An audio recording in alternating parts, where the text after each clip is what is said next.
ভাইরে, পাকিস্তানকে লাস্ট একটা ম্যাচ দান করে দিয়ে বাংলাদেশের লজ্জা থেকে বাঁচিয়ে দিল বাংলাদেশ। যেহেতু বাংলাদেশ 3 ম্যাচের সিরিজের মধ্যে প্রথম 2 ম্যাচ আগেই জিতে গেছিল, তাই লাস্ট ম্যাচে বেশি একটা জোর দেয়নি। তাই কয়েকটা পরিবর্তন এনেছিল এই ম্যাচে।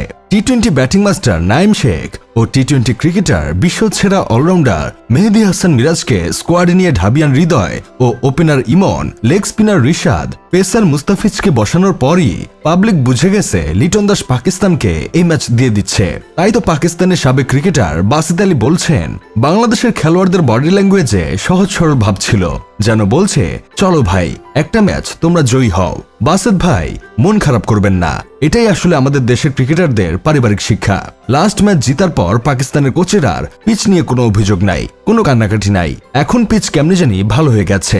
আসলে ম্যাচ জিতলে কোনো ধরনের অভিযোগ থাকে না। তবে টানা 4 ম্যাচ ধরে বাংলাদেশ শ্রীলঙ্কা ও পাকিস্তানের সাথে টি-20 জেতা শুরু করছিল, সেটা দেখে অনেকেই একটা ধ্যানের মধ্যে চলে গেছিল।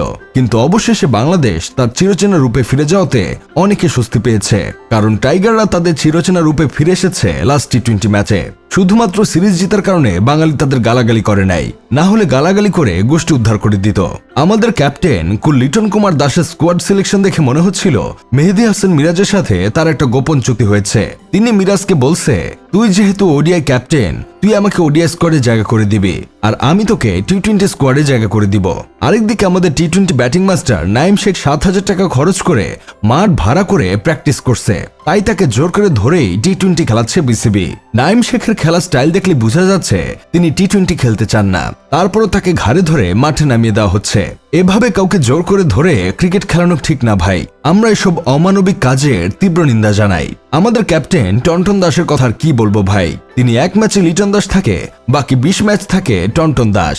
সেই যে একটা ম্যাচে 50 করছে, এই কোটার সাথে ক্যাপ্টেন কোটায় দাদা আজীবন খেলে যাবে বলে মনে হচ্ছে।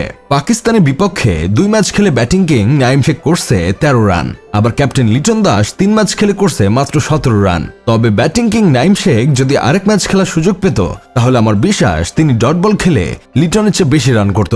লাস্ট ম্যাচ পাকিস্তান জিতার পর আমাদের দেশে থাকা কিছু পাকিস্তানি বিজেরা একটু খুশি হয়েছে। পাকিস্তানকে নিজের দেশের মাটিতে হারানোর একটা আলাদা মজা আছে। বাংলাদেশে থেকে যারা বাংলাদেশ বনাম পাকিস্তান ম্যাচে পাকিস্তানকে সাপোর্ট করে, তাদের কান্না দেখার মধ্যে আলাদা একটা আনন্দ কাজ করে। লাস্ট ম্যাচে 178 রান করছিল পাকিস্তান। এই রানের টার্গেটে মাঠে নেমে সোনার দেশে সিটি গোল্ডের প্লেয়াররা মাত্র 104 রান করে অল আউট হয়ে গেছিল। এসব দেখে আমার বন্ধু কেরামত আবার বলতেছে, বাংলাদেশের বোলাররা বোলিং খারাপ করছে নাকি পাকিস্তানের ব্যাটাররা ভালো করছে, সেটাই বুঝলাম না। হঠাৎ করে মিরপুরের ধানক্ষেত কিভাবে পাকিস্তানের ব্যাটার কাছে খেলার মাঠ হয়ে গেল, একটা বিষয় খেয়াল করছেন কিনা জানি না, মুস্তাফিজ দলে না থাকলেই দলের ওজন কিন্তু অনেকটাই কমে যায়।